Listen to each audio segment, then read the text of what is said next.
Leonardo da Vinci painted a woman whose smile has been analyzed for 5 centuries. He sketched flying machines 400 years before the aeroplane existed. And on the wall of a dining hall in Milan between 1495 and 1498, he painted a dinner party. 13 men, a long table, a single moment of betrayal announced. Today, it is the most reproduced meal in art history, parodied, printed, argued over in best-selling novels. Everyone thinks they already know this painting, which makes it very hard to explain what happened in 1978. That year, a restorer named Pinin Brambilla Barcellon began cleaning it. She would not finish for 21 years. And underneath the grime, hidden for centuries, she found something disturbing. Proof that most of what people had been looking at was never painted by Leonardo at all. When she finally finished, the number she was left with was almost too small to believe. To understand what she found, we have to go back to 1495. Ludovico Sforza, Duke of Milan, commissioned the painting for the refectory of Santa Maria della Grazia, the dining hall of a Dominican convent he intended to transform into the Sforza family mausoleum. The subject? The Last Supper. The moment Christ tells his 12 apostles that one of them will betray him. By this point, Leonardo had a problem, and everyone in Milan knew it. He was brilliant, undeniably, but he was also notorious for never finishing anything. Commissions arrived, years passed, and the paintings simply didn't materialize. His peers weren't just doubting him anymore, they were mocking him, suggesting openly that he had lost the ability to complete a major work. This commission was different. This was his chance to silence them on the largest surface he had ever attempted, 15 feet high and nearly 29 feet wide. And there was no escaping the pressure. Every single day, the monks of the convent would eat their meals facing this wall. Whatever he painted there, they would live with forever. And here is where Leonardo made the decision that would haunt this painting for the next 500 years.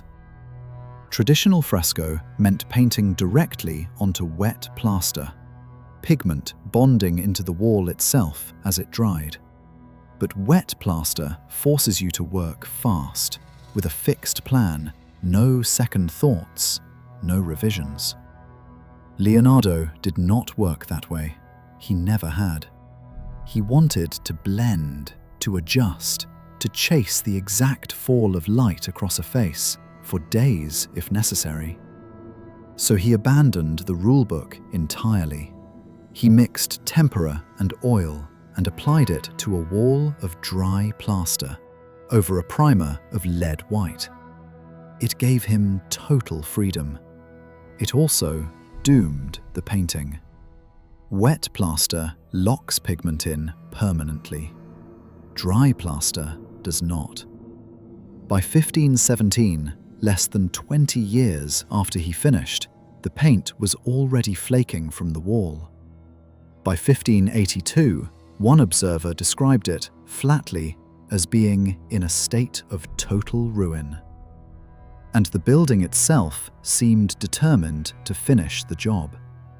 The refectory sits in a low-lying, damp part of Milan, and the wall Leonardo painted on was an exterior wall, thin and packed with rubble.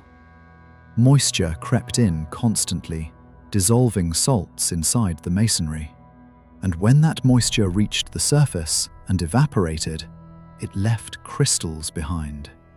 Crystals with enough force to crack and lift the paint from underneath. Then came the accidents of history.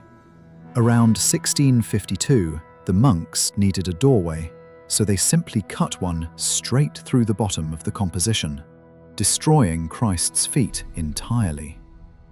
In 1796, Napoleon's troops occupied the refectory and used it as a stable. Soldiers reportedly hurled stones at the apostles' faces for sport. In 1800, a flood buried the room in 2 feet of water for 15 days, and thick green mold spread across the entire wall.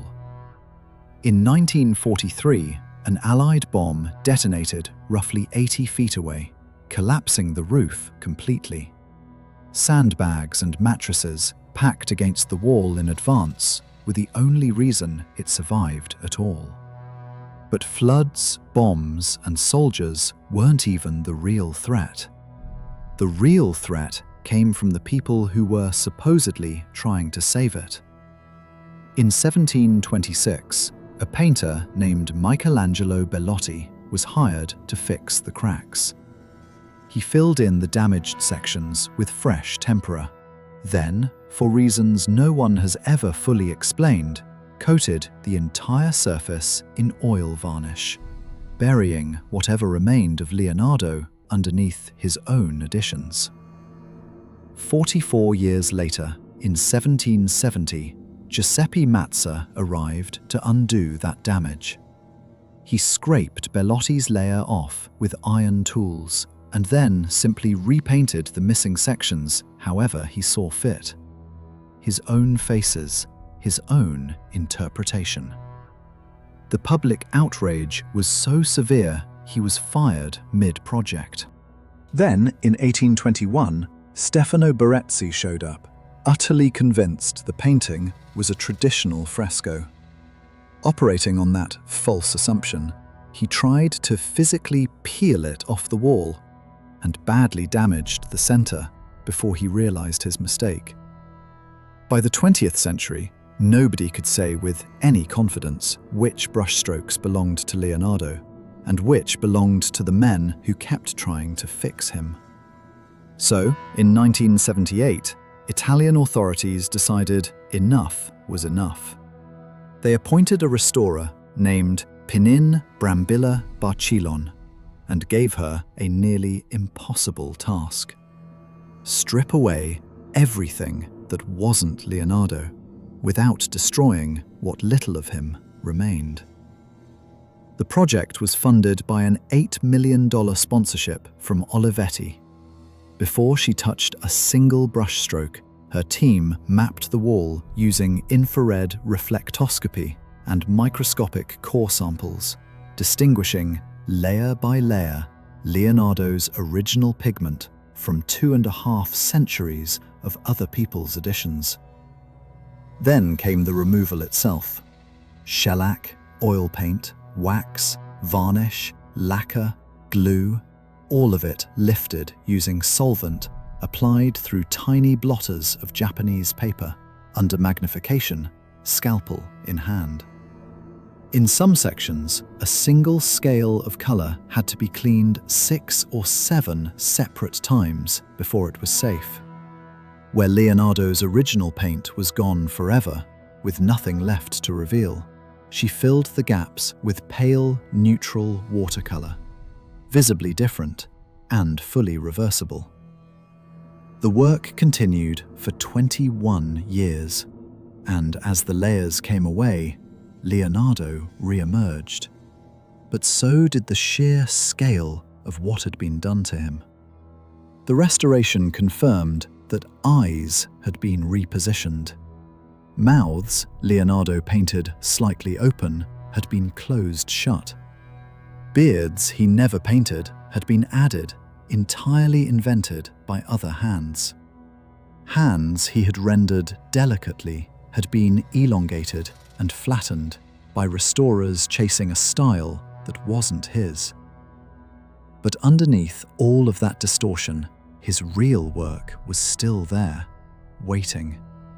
A tablecloth patterned with tiny millefleurs, traces of gold and silver foil still clinging to the apostles' robes after 500 years.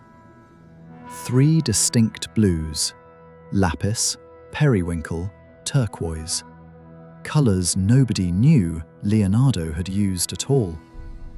And at Christ's right temple, barely visible to the naked eye, a single pinhole, the exact point from which Leonardo had mathematically constructed the entire painting's perspective. Even the blade in the painting had a hidden story. For centuries, it looked like a disembodied hand. It belonged to Peter, arm twisted back, holding a knife the whole time. When the 21 years finally ended, one question remained. How much of this was actually Leonardo? The estimates, even among experts, refused to agree. One art historian, James Beck, argued only 18 to 20% of the original paint had survived at all, calling the entire restoration an affront. One academic calculation landed closer to 42%. The project's own coordinators settled on no more than half. Nobody could say for certain which number was correct, but every single estimate agreed on one uncomfortable fact. Whatever hangs on that wall in Milan today, most of it, by any measure, is no longer entirely his. Today, you get 15 minutes in front of it. 15 minutes after passing through sealed chambers designed to filter humidity out of your own breath, in a room kept permanently cold to slow down what 5 centuries could not stop. Stand there long enough and you start to see it differently. Not one painting, but many stacked on top of each other. Leonardo's hand underneath Bellotti's, underneath Mazza's, underneath Barezzi's, underneath 21 years of careful, reversible watercolour. Every day, visitors file in, stare up at the most famous dinner in art history, and quietly assume they are looking at Leonardo da Vinci. Barely half of them are right.